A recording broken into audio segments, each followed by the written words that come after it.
Please stand and join us in the Pledge of Allegiance.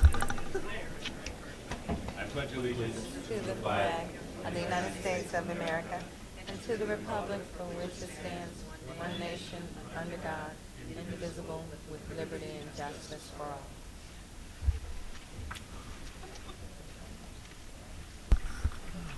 On this day, Wednesday, January 16th, 2013, at 4 p.m., the regularly scheduled board meeting of the Chicago Park District is being held in the 8th floor boardroom of the Administration Building at 541 North Fairbanks Court, Chicago, Illinois.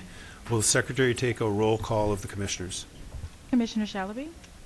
Commissioner Koldyke? Here. Commissioner Lavelle? Here. Commissioner Salgado? here. Commissioner Allen? Here. Vice President Armstrong? Here. President Trobert? Here.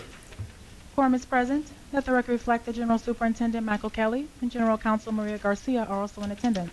Welcome, everyone. This meeting will please come to order.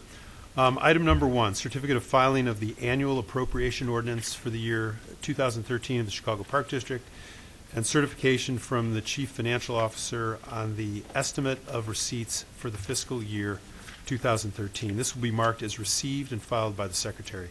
Item number 2, approval of the meeting minutes from the public hearing held on December 5th, 2012, and the regular meeting held on December 12th, 2012. Is there a motion?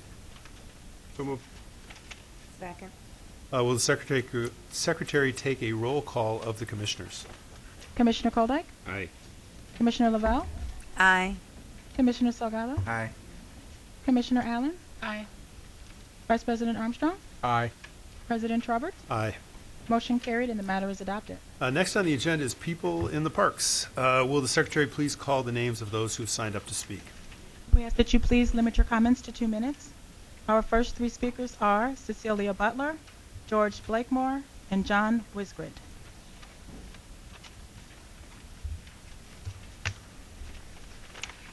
Happy New Year. Happy New Year. The new bleachers look great in the boys' gym. I mean, you know, we're really in the 21st century now with those bleachers. But I was reminded that we need a little help in the girls' and boys' locker room. They're still in the 19th century back there, you know, downstairs.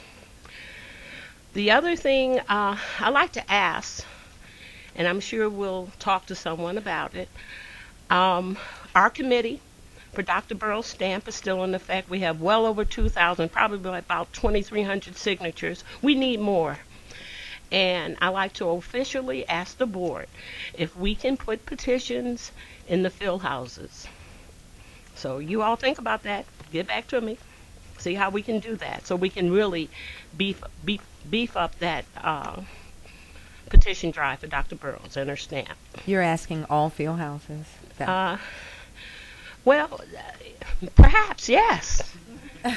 You know, I was seeking clarity, not suggesting. Right, it's not that easy because then we have to go to all the field houses. I don't want to work anybody. I don't want to do give more workload to the to our employees. But if it's understood that the petition can be placed somewhere within the front of the locations, we would appreciate that. We can work something out. You know, I don't want to add anything to anybody's workload. But for us to go to all those field houses, that'd be a little hectic. So we want to work it to our advantage too. But we are willing to do that. So the sooner we can work on that, the better. And the third and final piece, and those of us that live around Washington Park, well, we have good news first. That Caribbean Fest is not at Washington Park this year, and hip hip hooray. You have exceeded your 2 minutes. Okay. Let me hurry. We have cars parking in Washington Park Monday through Friday from 8 a.m. to 4 p.m. It's well over 100 a day. They're University of Chicago patients, students, visitors, you name it. But it needs to be dealt with. So if you can assign Superintendent someone for us to talk I'm going to be at about. Washington Park at 9 a.m. tomorrow. I'll check out myself. Oh, yeah. It's all on the east end. Your cottage? From 60th and St. Lawrence, which is west of Cottage, Okay. all the way around, including DuSable Museum's parking, to 53rd and Payne. I'll be out there tomorrow morning. Okay. Okay? All right. See you. See you all. Thank you. Thank you. Ms. Blackmore? Mr. Wisgrid? All right. Our next three speakers are Anthony Aniquis, Libby Reed, and Mark Carroll.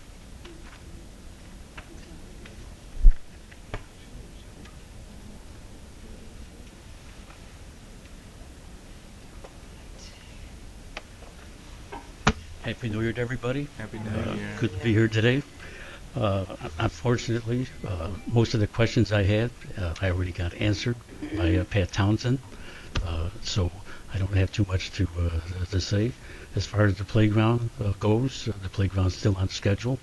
I talked with Pat Loire, and he informed me that they'll probably get started in spring sometime, which is very good. And I'm happy to say we're going to have a lot of Shakespeare in the park. Again this year. We're going to have 3 weekends of it. We're going to have the Spectralia Theater and Midsummer Flight, and it all looks good for Two-Way Park. All right, and I appreciate all the help you guys can give and stuff. Cantrice, can I have my extra minute from last month? Have a good day. Thanks.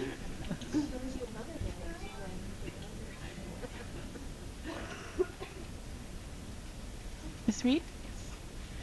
Hi, my name is Libby Reed. I'm here supporting Friends of Kilburn Park Organic Greenhouse, and I just wanted to thank you for your continued support of the greenhouse.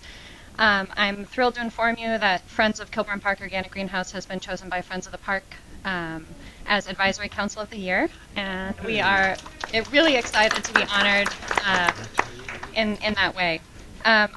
I'm also here to just talk with you about a couple of things. I wanted to thank you for the inclusion in the 2013 Kilburn Park budget for the new staff member, the floriculture worker.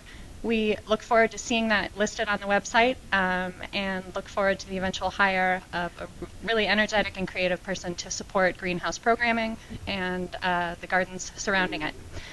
I also wanted to speak with you and thank you for including in the 2013 list of capital projects the pre-design phase of the renovation of the greenhouse. We are a long way between now and hopeful start of that project. But I did want to fill you in on some progress that we've made. Some engineers visited us in December to assess what was necessary for the installation of some fans in the main greenhouse, as well as provisional exterior electrical support for our summer programming. And the fans are now sitting in the greenhouse and waiting for the return of the engineers and the carpenters for installation.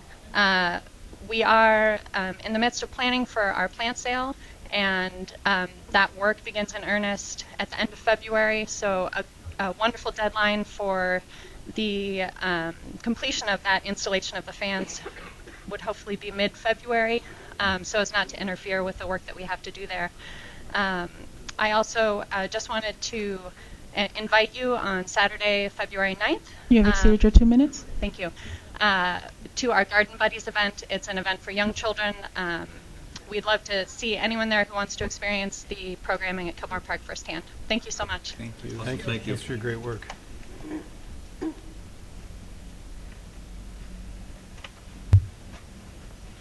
How you doing? My name is Mark Carroll. I work at the sport of rowing in Chicago, and I work on a daily basis to improve the sport. So one of the things that I've been talking with different folks in Chicago, I think there needs to be a master plan for rowing in Chicago to address things like, for example, if somebody was to, schools like UIC, DePaul, Loyola, you have schools like these plus the Chicago colleges, which would be great to have programs, and there are examples of this type of plan to assist teams start. In Cleveland, John Carroll University was helped by a high school team called Ignatius Cleveland, who has their own team, same boathouse in the Cuyahoga River, and it's that experience that these teams can work together to say, all right, well, these high school kids are doing well, let's try to figure out a way to address the issue, trying to establish new programs like those. Different things like Lake Calumet in the far side of Chicago, I think is a perfect way to have teams save money by having a local venue for racing, as well as to earn money, to have people come to Chicago to race. Things like Lincoln Park Lagoon. It's a great piece of water, but it's underutilized at the moment, and I think there needs to be more access for the community. Things like adaptive rowing in Chicago. There's a great start in Chicago for adaptive, but I think there needs to be real competitive and real programming with adaptive in Chicago. So how can Chicago do this? I think there are some examples out there. For example, the current men's national team coach for the U.S. team is from Chicago. He started rowing here in Chicago at Loyola Academy. He went to Brown and rowed there, coached for a while, but now he's a men's national team coach. He's an example of somebody who can come through Chicago and be the head of the entire sport for the whole country. Going into Rio for the next Olympics, he's the head men's coach from Chicago. So it's things like this that I think there should be some kind of a plan for. You have exceeded your 2 minutes. Different areas like Altgeld Gardens, Andersonville. Anybody should be able to access this sport no matter what. And I think that's some big priority we should, I think, hit. Mark, who was your do you know who the contact was at John Carroll? John Carroll, I'm a John Carroll alum. I know, yeah. Do you know who the contact is there? I actually knew some of the coaches. I sold some boats years ago to Carroll, but I actually knew the team, Ignatius Cleveland. But it's a great program. They have a new boathouse in the Cuyahoga that was bought in a community purchase plan, but it's a great club program. Actually, my older brother John Carroll went to John Carroll, oddly, so I know it very well as well. But yeah, it's I can get it to you if you'd like. Yeah, please. Shoot, you got my email, right? I can probably find it. Yeah. Okay. All right. Thanks. All right. Yeah. Our last 4 speakers are Elise Denard, Vera Louise McCurry, Irma Tranter, and May Toy.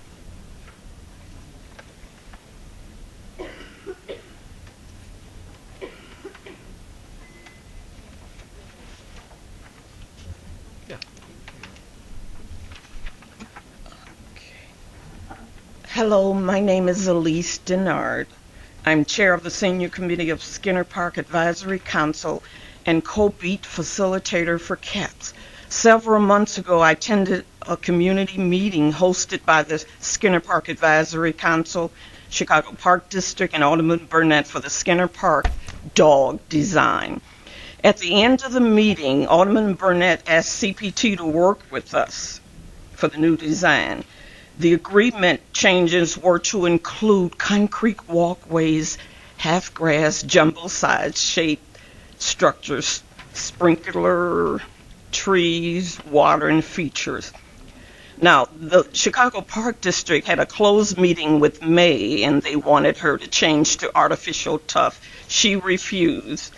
The artificial tuff really smells bad. It smells bad at Adams and Sangamon. I live in a senior building. We have a few seniors that have service dogs, and we'll be getting petitions for them. Artificial turf gets 160 degrees hot, and that's too hot for the poor dog's paw. Asphalt is just slightly cooler than the artificial turf. On sunny days, we walk on the shady side of the street, but the new dog park site will always be in the sun.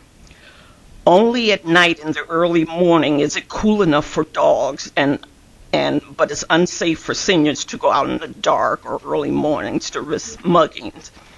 A dog park should be able to be used by everyone, including seniors. Why build something that only can be used part of the time? It would be a waste of money. A dog park is not for dogs, it's for everyone, including my grandpuppy. I would not be here if I... You have exceeded your 2 minutes. Thank you. Ms. McCurry?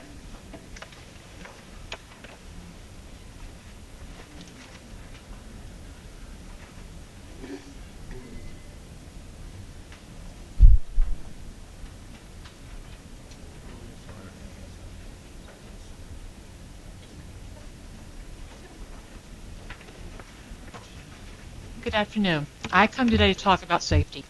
You have three handouts in front of you. The first is just a celebration of the Columbian exhibition. We did this year at Jackson Park Advisory Council, had in the dark at the wall, still left from the Columbian exhibition of 1893, a celebration of Chicago Day. That's a safe spot where it was safe for us to be. We felt comfortable there, and lots of things to read about. I leave that for your reading enjoyment. Secondly, I have our list from our safety committee of all the things that we've presented in the past year that haven't gotten fixed yet. It's too many to go over, but please take a look at it, and I will be glad to talk to people about it individually. These are things we've asked for in the past and they haven't gotten done. I've numbered them, they're here in the map. And third and final, our field house. We've been so good at getting all the bad guys out of Jackson Park at the Wooded Island and all those places.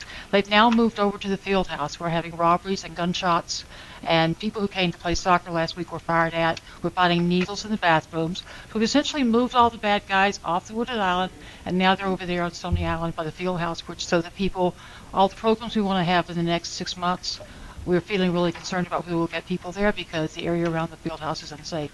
So we'd like to ask for more security because we've gotten the bad guys moved. They're just now where we don't want them. That's it. Thank you.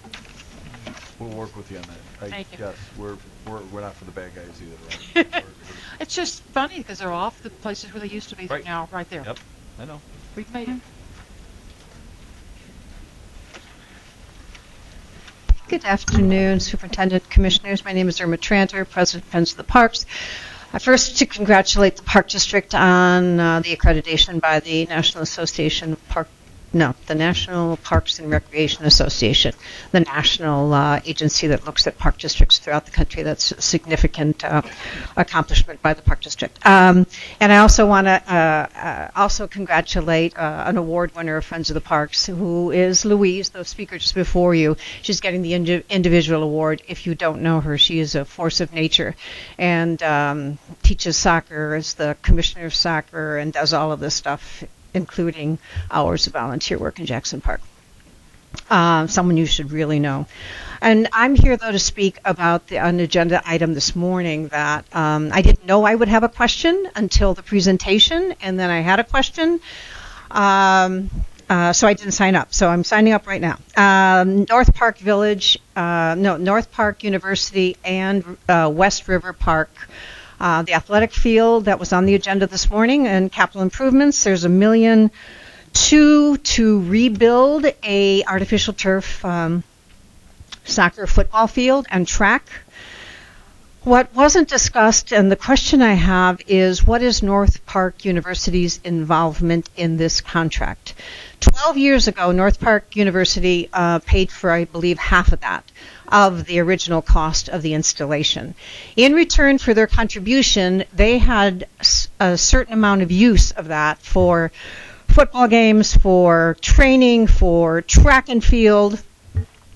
There was some community concerns about that because it was a private university using public land. It went ahead, however. And then what we learned today, this was, the construction was faulty in that there was a lot of flooding in terms of rain, but the university had an agreement for 10 years. That agreement is up. Was not presented this morning, and I think is important for public to know, is North Park University contributing to the restoration of this artificial turf field? Number one. And number two, is there an agreement? Thank you, Ms. Tranter. Is there an agreement for North Park University to use that field? In which case, what are the terms that you're working toward? How many years? What is that involvement? How much does the community get to use the field, and how much does the university get to use the field? So those are my questions. Okay. The current agreement, I don't believe, is up yet. What necessitated the construction is actually the field conditions, right? The track and the field need to be replaced. We're negotiating now with North Park on what their use is going to be. The consideration that North Park gave the Chicago Park District was they gave us $1 million. And their donation went to park projects, not necessarily just the track and field, but to the boathouses, and to be a better partner to us up in that area. They certainly aren't going to get any more use than they had in the past. I can't, a lot happened since that first agreement. Namely, they built that stadium, so So I think they'll still want to use it for training. I don't think they're going to use it nearly as much for games any longer. What I will do though is, why don't we, to be open and transparent, we'll show you what that agreement is going to be. I don't have it yet. I haven't seen it. It's being negotiated now with the lawyers. I can assure you the public's trust will be protected in this. We're not rebuilding this field for North Park University. We're rebuilding the track of the field for the community. North Park will be one of many that will use it. The issue came up today, and there wasn't a word about that in the presentation. And and just before that, I think the president had issued and talked about something else, and he used the word in being transparent on something else, and it comes up continuously that this board is being so good about trying to be transparent, and that an agreement with a private university to use a public facility would be really high on the agenda for information being presented. And that, I think, we would like right now. But just for the record, we do many agreements with universities, with schools, and we partner with private entities or organizations all across the city. It is more usual that we do it than not unusual. And you would agree with that, right? I mean, I just don't want it characterized that this is sort of a unique deal with North Park University. We do a lot of agreements with private organizations. This is just one of many. But we don't have the schedule. That information isn't out there. I'll get you that. Uh-huh. We'll be completely open and transparent on that. Do you have an agreement now? No, I've said twice we don't. If I had an agreement now, I'd hand it to you. I do not have an agreement now. Okay. But the current agreement is still in place. The reason we did that had nothing to do with North Park University. The fact that the turf and the track were falling apart and they needed to be replaced. Well, yeah, we saw that. It's 12 years old. Right. That's not the question. It is the question of usage, and if you could also make it available to the Park Advisory Council, and if they had input on that, and you've had a real close to discussion with them, and they would have had 12 years of experience on this, and maybe have some suggestions as well. Ms. Tranter, you have exceeded your 2 minutes. Again, I'm not even. I don't even know if the River Park Advisory Council may be up to speed on this. Okay. I'm giving you an honest answer that Okay. this is a completely above board agreement, and we'll be open and transparent throughout it. Okay, and we'll look forward to seeing it. Thanks. Yeah, Mike, you'll be sure. I reviewed the old agreement. The old agreement talked about North Park paying 70% of the cost and getting about 20% of the use, and it also then talked about their use was for their fall soccer season. And so, Right. But anyway, Yeah. we expect it to be something along those lines, but when it's available, Yes. it's a public document. Yeah, absolutely. Yes, ma'am. After Ms. Toy, we have Mr. George Blakemore. Hello, my name is May Toy, and I'm president of the Skinner Park Advisory Council. And, as Elise Denard spoke earlier, I'm here to talk about our dog park. And, last time I came here, I talked to you about our playground. And I have co-chaired the playground committee. We raised a lot of money for $750,000 for Park District did not put in a penny towards our playground. And I want to say, likewise, we've done the same thing for the dog park. When the money for the TIF or the dog park came up, at the Public Building Commission, it stated there that the Park District was working with the Skinner Park Advisory Council on the design. I have that document, and I'll be emailing it to all of you. We've had several community meetings about a dog park. I told Alderman Burnett, what the community wanted. I have been very upfront and honest about what it is. And I said, these are the problems with the Park District's position. And I have done a lot of research because this dog park's been delayed for 12 years. And in that time, I have done over 500 pages of research that I've compiled from universities, other park districts, Veterinarian Association, the National Veterinary Association, Illinois Veterinary Association, the Chicago Veterinary Associations. And I want to say that the Park District's policy on this is very closed-minded. And at a recent meeting in December, I was told that despite the community meeting where everyone said what they wanted, the Park District was not going to do it. And when I said we had thousands of people in a petition who signed it, who were well informed, because I believe in making our community make informed decisions. Just as I believe that advisory council has the obligation You have to not exceeded your listen 2 minutes. to just the Park District, but it's our job to work for the community. And so I did that, knowing the Park District's position, knowing the community's position. And what I was told at this December meeting was that the Park District will no longer recognize Ms. our Skinner. group because of our opposition to the Park District's I'm plan. sorry. Thank you, Ms. Toy. And that they were going to ignore all the input. And as some of you know, but not all of you, because many of the board has changed over, I have been doing this for 12 years. I believe in doing the right thing for the community and by the community, Ms. Toy, which is you an have open and exceeded your 2 transparent minutes. process. And so what I'm here to tell you today is this. I will continue to fight for what I believe is for the best of my community, and I will continue to fight for an open and fair, transparent process which is not occurring today. Thank you.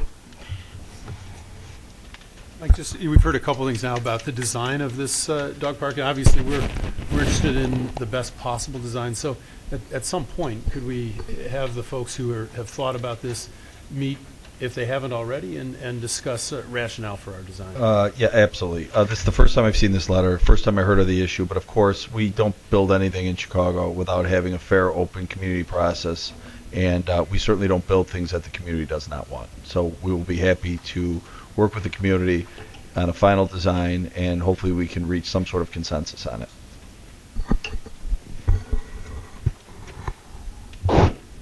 Good afternoon. My name is George Blakemore, and my concern is about perhaps Chicago Park District and Brookfield Zoo and the Forest Preserve can come to an intergovernment agreement that will allow citizens of Chicago to have one day at Brookfield Zoo, free day. An example like the parks in the museums, in the parks, each one of these museums allow one day, free day for the citizens. It's a state law, but the Forest Preserve, which is Brookfield Zoo, is housed there.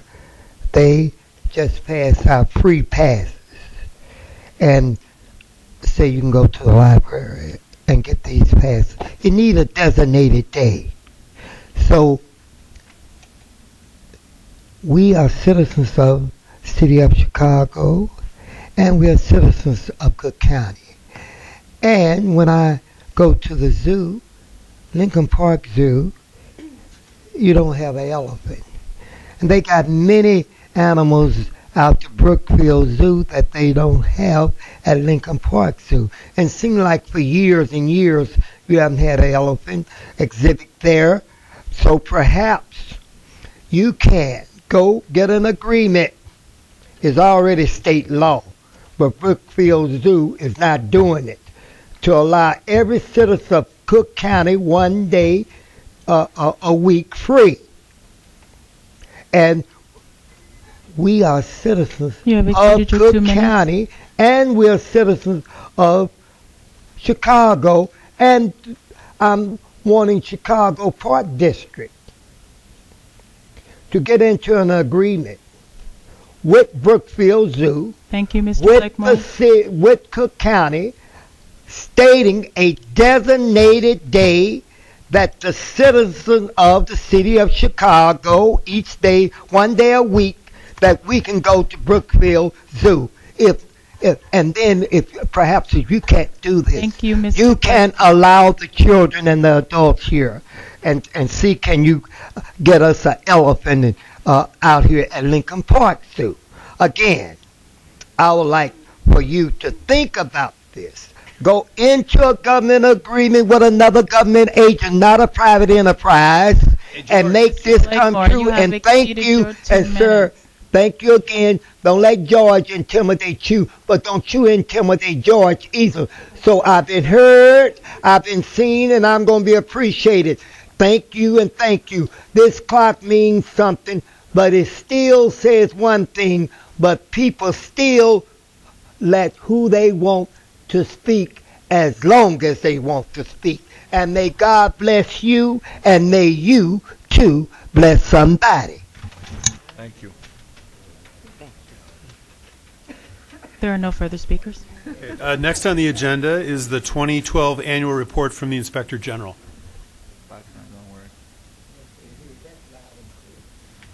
Good afternoon, everyone. Allison Perona, Inspector General. The Office of Inspector General here at the Park District is now about 9 months old. One of our primary missions for the last 9 months has been to get our role, our mission statement out both to our employees and the public.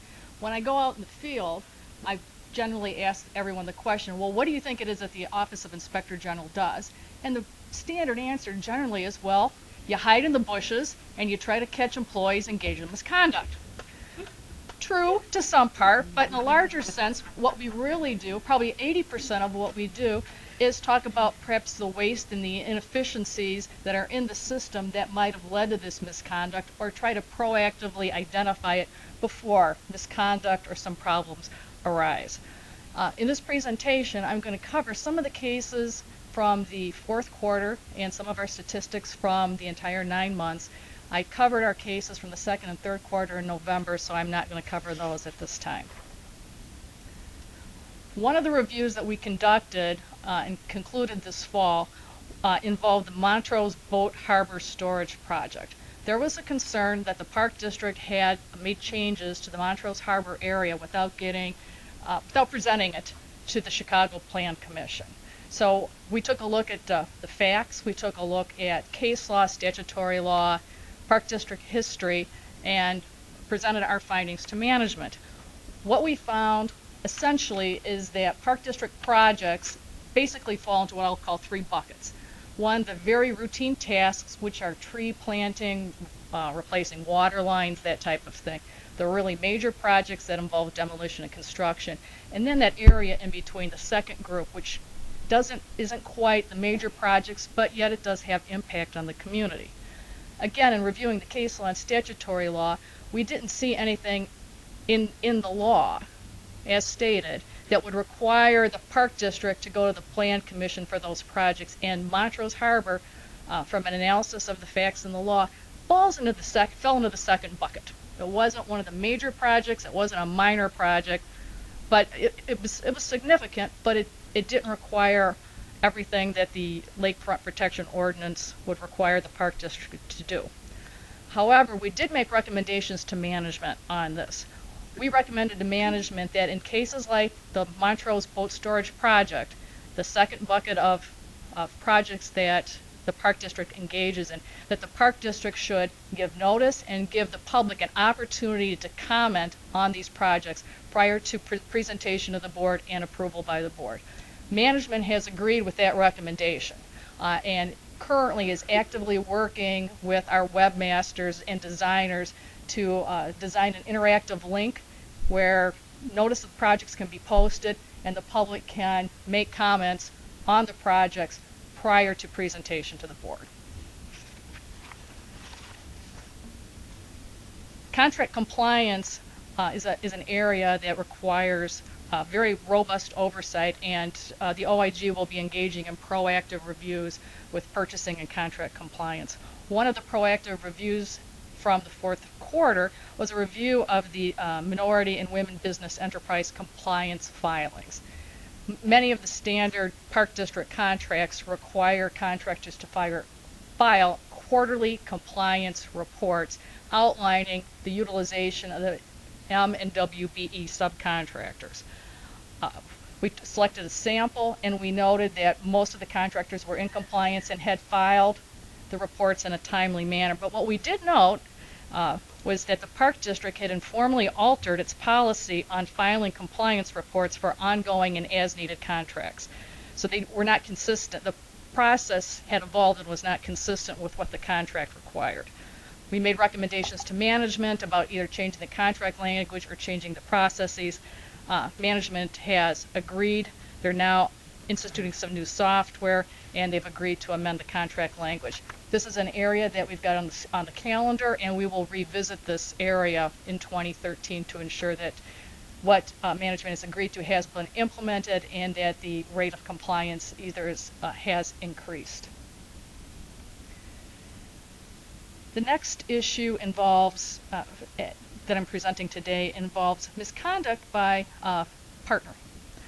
And what we found with this particular partnership was that there were issues with the way that the people who were involved in the partnership treated Park District employees and treated Park District property. We interviewed several people, did an investigation, and found evidence to substantiate allegations that this one particular partnership, the partners themselves, the adult partners, verbally assaulted staff members, misused facilities and equipment, willfully destroyed park property, and tampered with Park District equipment. Now, as you recall, in mid-2012, based on an OIG recommendation, the Park District implemented the Facilities Code of Conduct for patrons, and based on some issues that had arisen. What the Park District is currently doing is they're reviewing the conduct of the sports partnership to see what violations have been committed by this particular sports partnership, and they're reviewing to see if, pursuant to the terms of the Facilities Users Code of Conduct, whether or not the partnership should be revoked or not renewed for 2013. An example of how one review can generate perhaps an unanticipated or an unexpected finding is the next case that you can see before you on grant expenditures. The Office of Inspector General was performing a review in one area, and while we were doing that, we were looking at the whole issue holistically, and we found that there had been a grant to a particular park and a particular program, and we determined that money that had been allotted for the grant had been spent for a non-intended purpose. Specifically, the grant money was to be used for scholarships, and instead the money was used for sports equipment, quite frankly. So we reported this to management, and they promptly reimbursed the grant fund and have instituted controls to make sure it doesn't happen again on this and for other grants as well. Another example of how one report or one concern can generate perhaps a different corollary result is a case that we handled regarding the felony conviction of an employee. We got a report from a fellow employee that employee A was committing misconduct during work hours.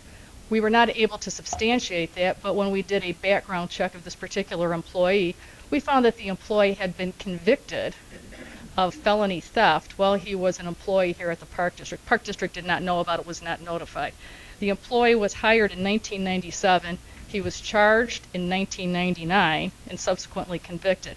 What really, obviously theft, working with money in the park is of concern, but what was of special concern was that this particular employee was a fiduciary for a suburban youth sports partnership, and the felony theft charges and conviction resulted from the fact that he had embezzled funds from the sports partnership.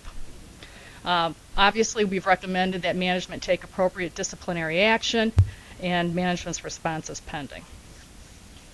Another issue management alerted the OIG about and asked for our assistance in analyzing what happened was theft of equipment. At the beginning of, the beginning of winter, we were alerted that some snowplows had been stolen from one of our facility storage area.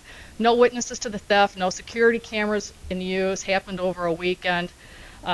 Basically, all the doors were locked, and the snowplows walked out. So what we did is we analyzed the security at this particular facility. We made recommendations to upgrade the security at various storage facilities. Management has implemented some of our recommendations and is working on others. This particular case, unfortunately, the police department's worked on it as well, and there's just no evidence to identify any of the perpetrators on this. But what we're doing is we're helping management work so that the situation will not repeat itself. Another significant case that we handled in the fourth quarter was a residency violation. Again, this is one where we were asked to do some further checking into a possible criminal background on a new employee. That was negative, but while we were doing that, we also found he lied about his residency. Quite simple. He was still living in a suburb, but he had lied on his papers to the Park District. He was a probationary employee. We informed management, and he was immediately discharged. The next one is a little bit interesting. A hotline caller reported to the Office of Inspector General that a private sports league was operating almost exclusively on Park District lands, charging fees to participants and not paying permit fees to use the land. We were able to determine that the league obtained occasional permits for their activities, paying for only 26 of an estimated 495 hours that we were able to document. We've recommended that management take measures to ensure the league does not operate on park land in such a manner in the future without paying, and to charge the league for past use. Management's responses on this case are pending.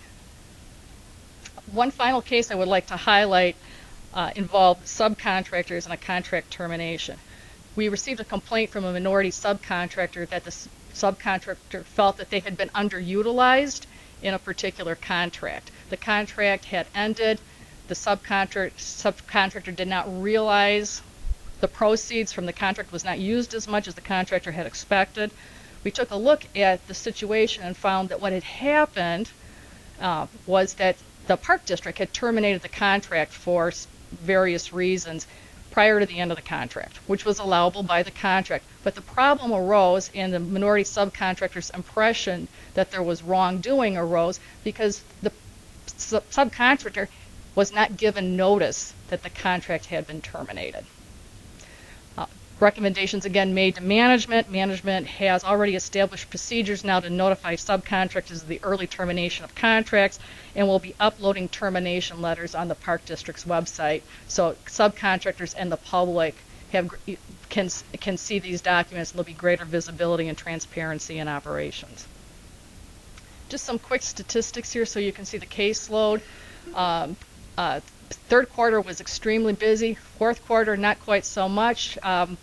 Attribute that to, quite simply to the fact not as many people are using the parks, and because of the seasonal nature of our employees, we don't have as many employees at this point. So you can see how that has an impact on our caseload and the information that's flowing into the Office of Inspector General. Information sources. You can see that obviously our best sources on cases that we open are our own managers and employees. I attribute a lot of that to the fact that we're doing really good outreach. I've got out to various work sites, meetings, 94 times in 2012, making personal contacts with our employees, our managers, again, either on a group level or on a one-to-one. Out on, on the lakefront, one-on-one, going up, talking to landscapers, the trades, getting out and meeting people. Also some statistics here on the identity of who we've investigated. Nature of allegations, you can see here, this is, people always ask, well, what are the top categories that the Office of Inspector General has in terms of subject matter? You can see here residency violations are very high, especially with the seasonal employees. The misconduct, the time abuse, theft, and then there's just, other issues that do come up. We have worked, as you can see, second to the end category there, we do work with our ethics officer on allegations of ethics violations. We had 3 of those this year, so we do work in collaboration with him. Hotline statistics, a little bit different. This is kind of more of a broader blowout. All hotline calls do not become cases, and you will see that in a subsequent slide. A lot of the calls that we get on over the hotline are really management referrals. What's important to note here is that you see that people call up and still primarily focus on misconduct allegations. They haven't quite gotten the message yet that we're also about process waste and efficiencies, and that's something that I want to continue to work on as we go forward in 2013. Again, just some brief statistics on who's contacting us. You'll see over the hotline, most of what we get is the public. Managers and employees tend to either walk in, talk to us, or call us on the phone. Resolution of hotline calls. Again, you'll see here that a vast majority of cases are referred to management. We worked with IT earlier this year to try to make the drop-down menu a little bit more specific, so if somebody's calling to complain about a fallen tree, they don't call us, but they still do. I mean, we've tried a lot of things here. Part of it, from my experience, is that they figure if they call us, they're going to get more prompt attention to their issues. And then finally, just some brief information on our outreach activities. Again, as I said, that one of my primary missions is to get out there and get our mission across, and I'm going to continue to do that throughout 2013. I thank you and I thank management for all of your support for the last 9 months, and if you have any questions, I will take them at this time. Allison, I have two questions.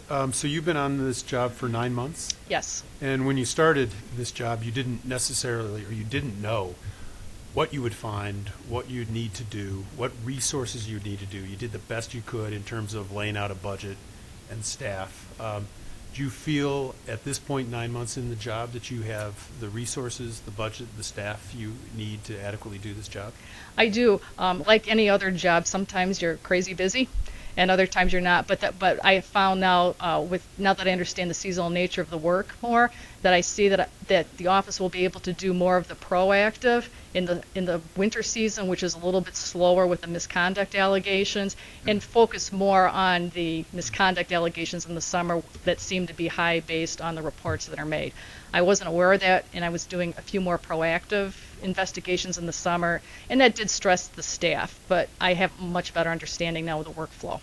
Okay, and my second question is, you give these your reports, you have your findings, and then you refer to management for action. And then what? They're given a date for response. We engage in interactive discussions during that. Sometimes there needs to be an extension, especially if it involves writing a policy. That's generally not something that can be done in 30 days. So we stay in communication with that, and we have a very robust tracking mechanism of exactly where it's at in the process, and then monitor it until it closes out. And then once it does close out, I notify the board through you, Tim, later, that these items are closed out. And do you develop a point of view, a judgment? Maybe that's a strong word, but as to whether management's response was sufficient or appropriate? I do, and what happens is many times, as I've already indicated, we do have interactive discussions while management is in the process of developing a resolution to it, and it's at that point.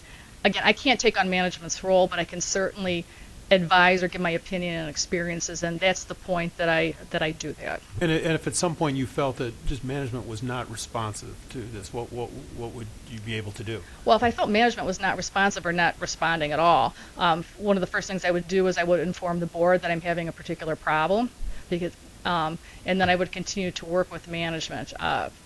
What I could also do too is I could issue a follow-up, a supplemental report, if you will, and put that on our records, Park District records, that I was dissatisfied with management's response. That has not happened to date. Thank you.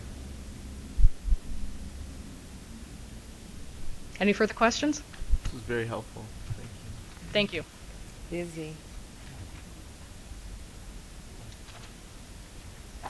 Thank you. Next on the agenda is the report from the Committee on Administration. The Committee on Administration met on January 16, 2013 to consider matters referred from December 13, 2012 to January 16, 2013, and hereby recommends that its report be adopted. Item number 1, authorization to enter into a contract for 2012 to 2016 annual financial audit and A133 audit services. Item number 2, authorization to enter into intergovernmental agreements with the City of Chicago to accept the transfer of various funds for park projects. Item number 3, amendment to Chapter 3 of the Code of the Chicago Park District. That concludes the report of the Committee on Administration, and I move for its adoption. Second. Will the Secretary take a roll call for the adoption of the matter? Commissioner Koldyke? Aye. Commissioner Lavelle? Aye. Commissioner Salgado? Aye. Commissioner Allen? Aye. Vice President Armstrong? Aye. President Trowbridge? Aye. Motion carried and the matter is adopted. Next, we will hear the report from the Committee on Programs and Recreation.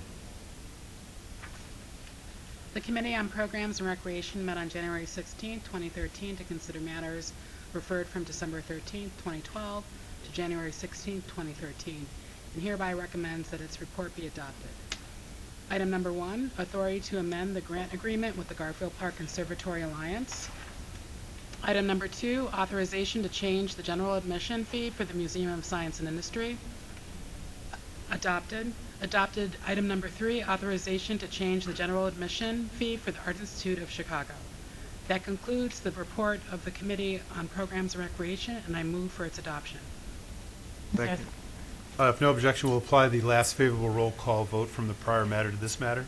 Motion carried and the matter is adopted. Next, we will hear the report from the Committee on Capital Improvements. Committee on Capital Improvements met on January 16, 2013 to consider matters referred from December 13, 2012 to January 16, 2013, and hereby recommends that its report be adopted.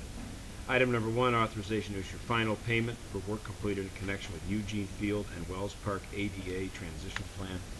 Item 2, authorization to enter into a contract award for the River Park Artificial Turf and Track renovation. And item 3, authorization to enter into a contract for restoration of the Van Buren Footbridge and North Stair in Grant Park. These items were adopted. That concludes the report of the Committee on Capital Improvements, and I move for its adoption. Second. If no objection, we'll apply the last favorable roll call vote from the prior matter to this matter. Motion carried and the matter is adopted. Next, we will hear the report from the Committee of the Whole. The Committee of the Whole met this morning in executive session to consider various matters appropriately discussed in executive session pursuant to the Illinois Open Meetings Act, 5 LICS 120, Section 2, subsection C11 and 21. The committee hereby submits this report and recommends that it be adopted. The Board of Commissioners approved the settlement of Chan Singh versus Chicago Park District in the amount of $300,000. The Board of Commissioners, per the Code of the Chicago Park District, Chapter 2, Section A, subsection 16D, approved the destruction of verbatim records for January 12th, 2011, February 9th, 2011, April 16th, 2011. The Board of Commissioners, per the Code of the Chicago Park District, Chapter 2, Section A, subsection 16F2, also approved the release of the following executive session minutes for public inspection: July 11th, 2012, August 8th, 2012, December 12th, 2012. That concludes the report on the Committee of the Whole, and I move for its adoption. Second. If no objection, we'll apply the last favorable roll call vote from the prior matter to this matter. Motion carried and the matter is adopted. Under unfinished business, nothing was presented for consideration. Under new business, nothing was presented for consideration. That concludes the board meeting. Is there a motion to adjourn? So moved. All those in favor of the motion signify by saying aye. Aye. The motion is carried. The board meeting is now adjourned.